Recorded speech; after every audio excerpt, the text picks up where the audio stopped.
नमस्कार दोस्तों, आप सभी का स्वागत है आपके अपने YouTube चैनल परीक्षा पॉइंट पर। आज हम हिंदी के अति महत्वपूर्ण 20 प्रश्नों को सॉल्व करेंगे।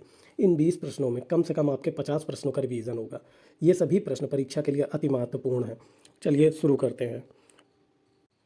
प्रश्न संख्या 1, पा वर्ग का उच्चारण स्थल है। ऑप्शन ए दंत, बी कंठ, सी ओष्ठ, डी मूर्धा। इसका सही विकल्प है सी ओष्ठ। पा वर्ग के सभी 5 वर्णों का उच्चारण स्थल ओष्ठ होता है। पा वर्ग में आने वाले 5 वर्ण इस प्रकार हैं: पा, फा, बा, भा और मा। ये सभी 5 वर्णों का उच्चारण स्थल ओष्ठ होता है। चलिए दंत के बारे में जानकारी लें। ता वर्ग के सभी वर्णों का उच्चारण स्थल दंत होता है, जैसे ता, था, दा, धा, ना। और का वर्ग के सभी वर्णों का उच्चारण स्थल कंठ होता है, जैसे का, खा, गा, घा, अंगा।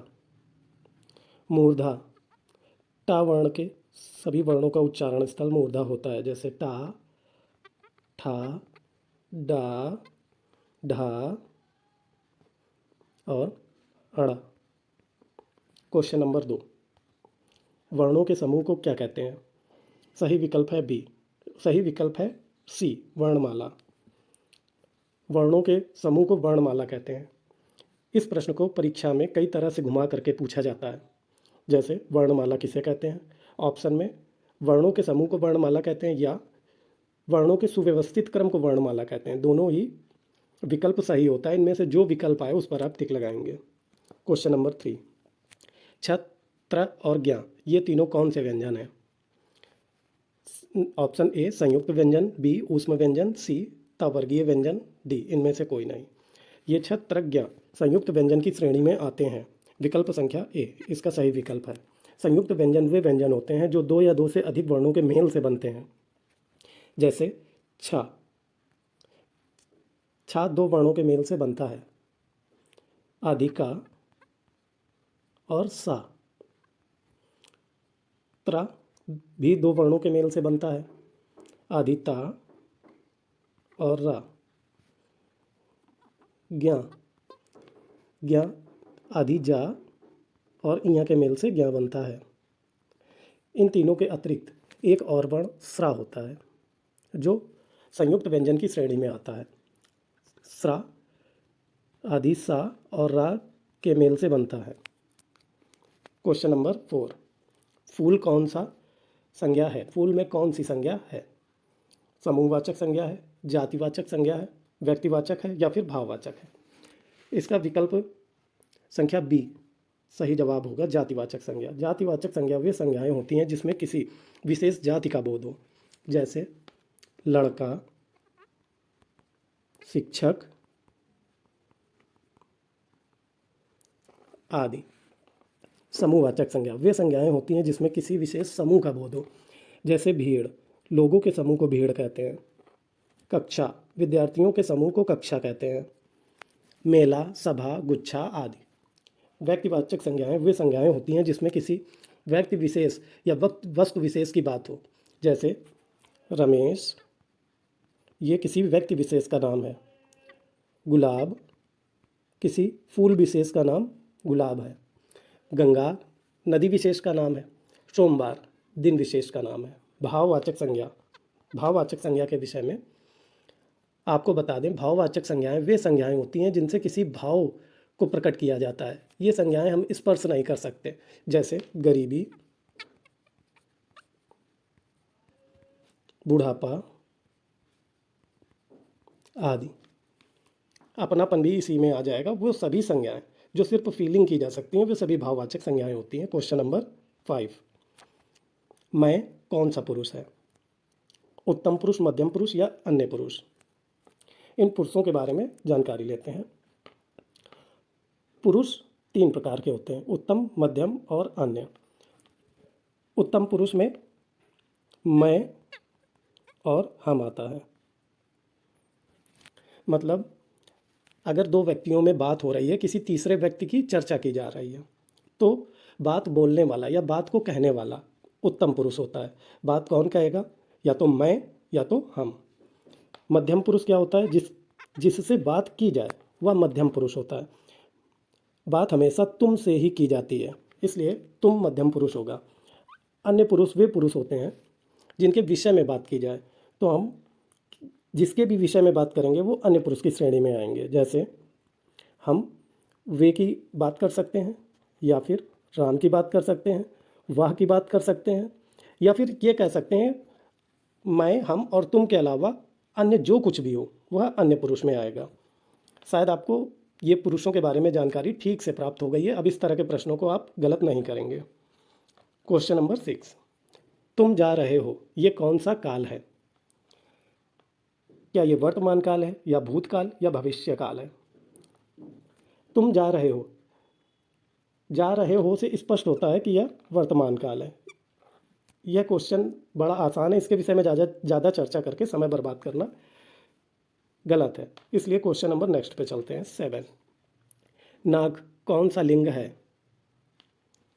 पुल्लिंग, स्त्रीलिंग या फिर दोनों?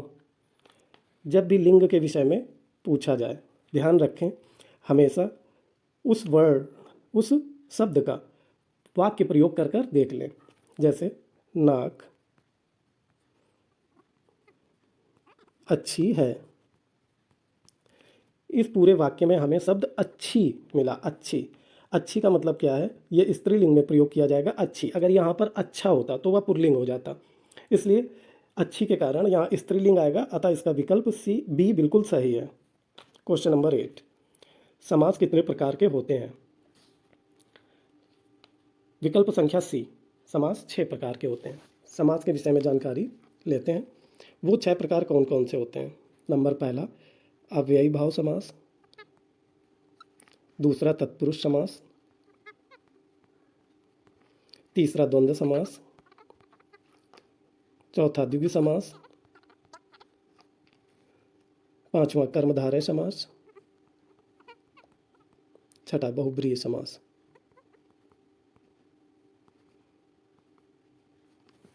क्वेश्चन नंबर 9, इसमें हम कौन कितने प्रकार का होता है इसके विषय में चर्चा करेंगे। परीक्षा में अति महत्वपूर्ण है, कई बार परीक्षाओं में इनके विषय में पूछा गया है।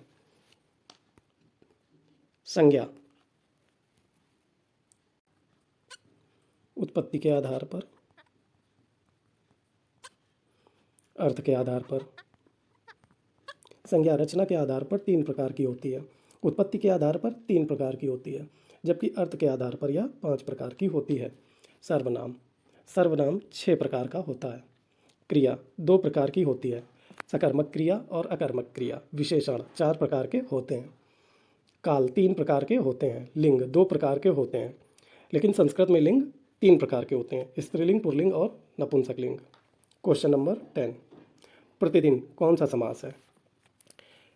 बहुव्रीहि समास, द्वंद्व समास या अव्ययी भाव समास या फिर द्विगु समास?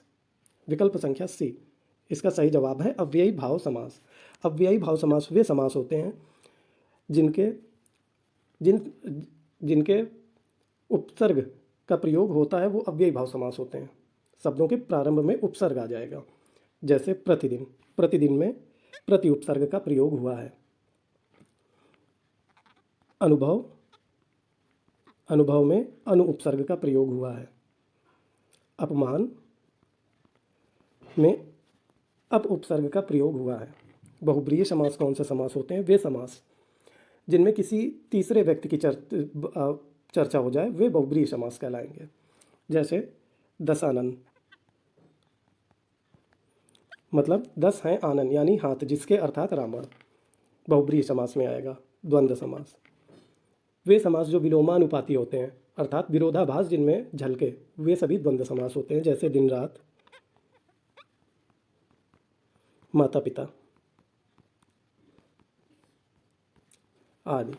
द्विगु समास, द्विगु समास में अगर हम पहला वर्ण देखें तो द्वि यानी दो, दो का लोप होता है, अर्थात दो क्या है? संख्या, यानी संख्यावाचक सभी शब्द द्विगु समास होंगे। जैसे चौराहा,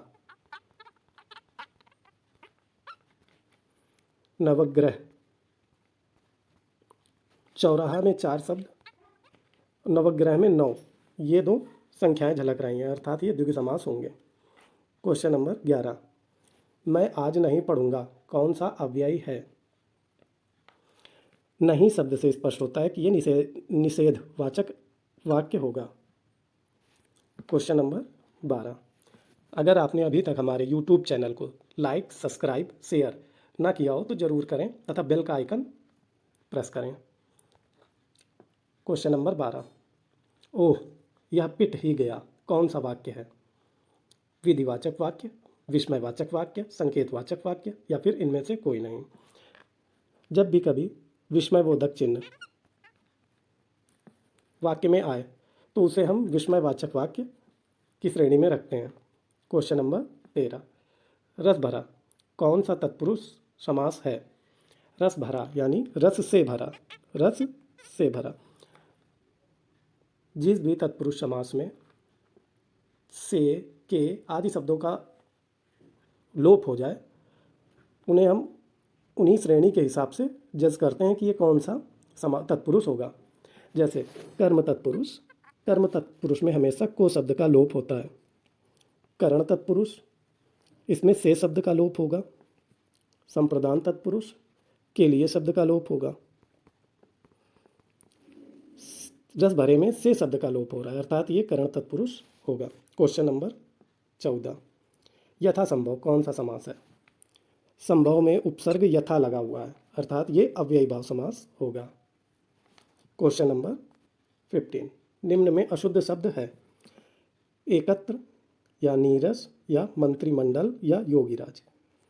अशुद्ध शब्द का चयन करना है।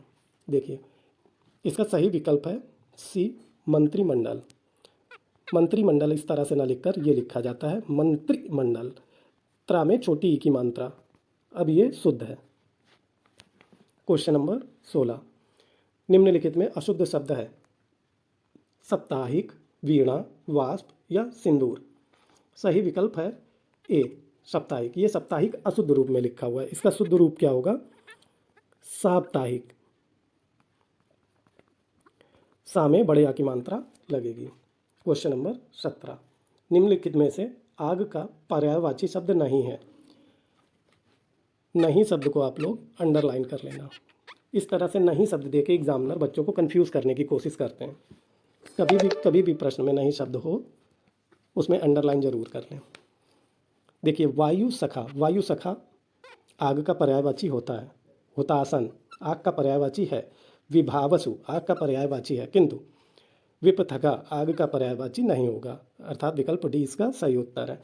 तो विपथगा किसका पर्यायवाची होता है देखते हैं। क्या ये मंदाकिनी का है? मंदाकिनी ये किसका पर्यायवाची है? ये उसी का पर्यायवाची है जिसका विपथगा है। सुरसरी, अगर आप अभी भी ना समझे हो कि ये किसका है तो ये गंगा का पर्यायवाची, ये सभी गंगा के पर्यायवाची हैं। क्वेश्चन नंबर 17, विशेषण कितने प्रकार के होते हैं? विशेषण 4 प्रकार के होते हैं। वो कौन कौन से प्रकार हैं? सार्वनामिक विशेषण, सार्वनामिक विशेषण, नंबर दूसरा संख्यावाचक, संख्यावाचक विशेषण, नंबर तीसरा परिणामवाचक, नंबर चौथा गुणवाचक।